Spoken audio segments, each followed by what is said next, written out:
Hello everyone, welcome to our class. आप सभी का हमारी इस क्लास में स्वागत है।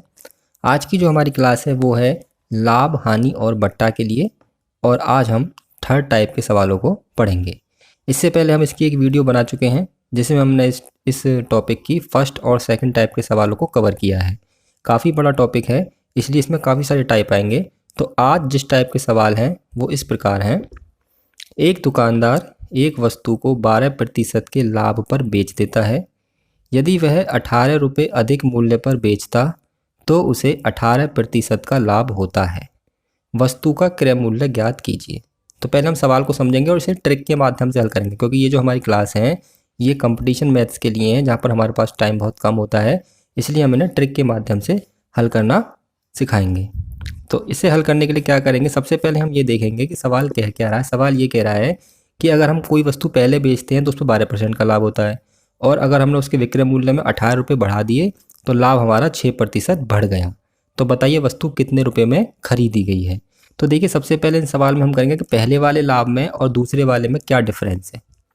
हालांकि दोनों लाभ हैं, देखिए पहले 12% का लाभ है और दोबारा में 18% का लाभ है, यानी कि 6% का डिफरेंस हमारा आ रहा है। तो सबसे पहले हम ये अंतर निकालेंगे, कितने का आ रहा है।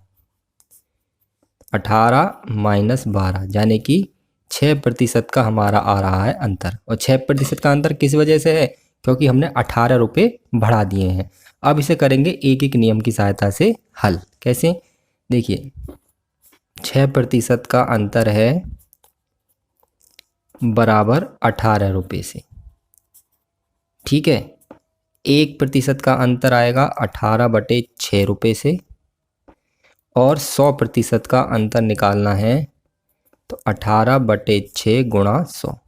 अब आप कहेंगे कि 100% का मतलब तो ये होगा आपने 100% का लाभ ले लिया। जी नहीं, 100% का लाभ नहीं लिया है। 100% का मतलब है कि हमने इसका क्रय मूल्य निकाला है। अगर हमें लाभ निकालना होता, मान लो 20% का लाभ निकालना होता तो हम 120% लिखते। 10% का लाभ निकालना होता तो 110% लिखते। 100% का मतलब है कि हम इसका क्रय मूल्य निकाल रहे हैं। इसे काट देंगे, 6 18 और 100 300 रुपये, यानी कि उस वस्तु का क्रय मूल्य है हमारा 300 रुपये, ठीक है। अगला सवाल है, एक दुकानदार एक घड़ी को 7% हानि पर बेचता है। यदि वह 64 रुपये अधिक मूल्य पर बेचता तो उसे 9% का लाभ होता। वस्तु का क्रय मूल्य क्या है। तो इसे कैसे करेंगे, देखिए आप ये कहेंगे कि इसमें अंतर निकालेंगे तो 9 में से 7 घटा देंगे, 2 आ जाएगा, जैसे पिछले सवाल में घटाया था 18 में से 12। पर नहीं, ये ऐसा नहीं है। इसमें क्या है, देखिए यहाँ पर दोनों लाभ लाभ थे, यहाँ पर है एक हानि एक लाभ। अगर मैं आपको इस तरीके से समझाऊं कि एक तरफ हमारा बीच में है 0 यानी कि नो प्रॉफिट नो लॉस, एक तरफ लाभ है और एक तरफ है हानि। तो हानि यहाँ पर है 7 मान लो, और लाभ यहाँ पर है 9। तो इनके बीच का जो डिफरेंस है वो ये वाला आएगा, यानी कि इन दोनों को जोड़ के 7 के बाद 6 आएगा। संख्या रेखा की तरह समझिए आप इसे। 7 के बाद 6 5 4 3 2 1 0 1 2 3 4 5 6 7 8, तब आएगा 9। तो हानि और लाभ के बीच अगर डिफरेंस निकालना, दोनों को जोड़ देंगे तो अंतर जो आएगा हमारा इसमें वो आ जाएगा 7 + 9 यानी कि 16%। और 16% का वो अंतर आ रहा है, वो 64 रुपये जो बढ़ा दिए हैं इसकी वजह से आ रहा है। तो अब लिखेंगे इसे 16% का अंतर है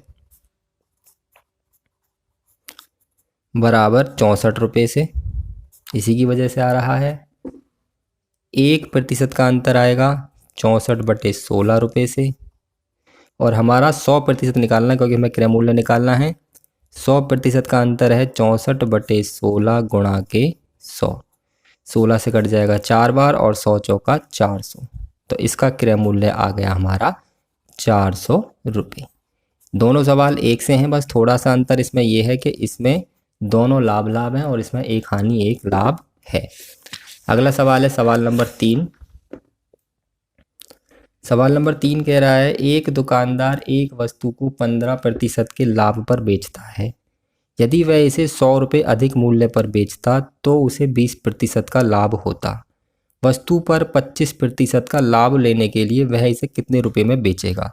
तो इस सवाल में क्या है कि हमें क्रय मूल्य नहीं निकालना, लाभ निकालना है। जो मैंने पहले सवाल में बताया था, अगर 10% का लाभ निकालना है तो जो हम यहाँ पर 100% निकालते हैं इसे हम निकालेंगे 125%, क्योंकि हमें कितने प्रतिशत लाभ चाहिए, 25% का होगा। वैसे ही पहले दिखाएंगे अंतर कितना है इसमें। इस बार दोनों हमारे लाभ और लाभ ही हैं, तो लाभ का अंतर हमारा आ गया 20 माइनस 15 यानी कि 5%। अब 5% का जो अंतर है वो इस 100 रुपये की वजह से है, तो लिखेंगे 5% का अंतर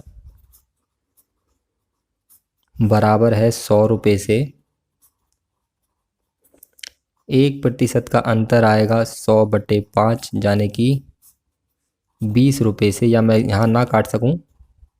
और हमारा अब देखिए 25% का लाभ है, यानी कि हमें 100 का नहीं निकालना, अब निकालना 125% का, क्योंकि 25% हो गया फिर लाभ। 25% का अंतर आ जाएगा 20 गुणा 125, यानी कि 125 दूनी 250 और 0, 250 रुपये में उसे हमें बेचना पड़ेगा। तो विक्रय मूल्य हमारा आ जाएगा उसका 2500 रुपये। ठीक है जी। अगला है, एक दुकानदार अपनी वस्तु को 20% हानि पर बेचता है। यदि वह इसे 100 रुपये अधिक मूल्य पर बेचता तो उसे 15% की हानि होती। वस्तु को कितने में बेचे कि उसे 20% का लाभ हो। तो इसमें क्या करेंगे, सबसे पहले उसी तरीके से करेंगे। इसमें देखेंगे अंतर कितना, देखिए इसमें दोनों हानि हानि है। अगर मैं संख्या रेखा के हिसाब से आपको उसी तरीके से बताऊं तो हानि यहाँ पर मान लीजिए माइनस के 20 है और यहाँ 15 है, तो इनके बीच कितने का डिफरेंस आ जाएगा, केवल 5 का। तो दोनों को घटा के अंतर हमें पता पड़ रहा है। तो अंतर जो है इसमें वो है हमारा 20 माइनस 15 यानी कि 5% का। ठीक है, क्योंकि दोनों हानि हानि है। अगर एक हानि एक लाभ होता तो हम दोनों को जोड़ देते हैं। अब ये जो अंतर आ रहा है ये आ रहा है 100 रुपये की वजह से, तो लिखेंगे 5% का अंतर है बराबर 100 रुपये से। 1% का अंतर आ जाएगा 100/5, और यहाँ पर 20% का लाभ कमाना है, यानी कि हमें 120% निकालना पड़ेगा। 120% का अंतर आ जाएगा 100/5 गुणा 120, इससे 20 बार कटेगा और ये आ जाएगा 2400। तो इसका उत्तर आ गया हमारा 2400 रुपये। ठीक है जी। तो ये जो सवाल है, 4 सवाल हमने आपको समझाए हैं, ये इस टाइप के सवाल हैं। आप इसमें बहुत सारी टाइपें हैं, तो आपको इन सवालों को ध्यान रखना पड़ेगा कि कौन से सवाल में कौन सी टाइप हमारी यूज होगी, तभी आप इन सवालों को आसानी से कर पाएंगे। अगर आपको वीडियो अच्छी लगी है तो वीडियो को लाइक कर दीजिए, शेयर कर दीजिए, और अगर अभी भी आपको कोई प्रॉब्लम है तो आप हमें कमेंट करके बताइए, हम उसे सॉल्व करने का पूरा प्रयास करेंगे। और अगर अभी तक आपने हमारे चैनल को सब्सक्राइब नहीं किया है तो हमारे चैनल को सब्सक्राइब जरूर कर लें, क्योंकि हमारे चैनल पर अब इस तरह की वीडियो लगातार अपलोड होती रहेंगी। आज की वीडियो यहीं खत्म होती है। वीडियो देखने के लिए धन्यवाद।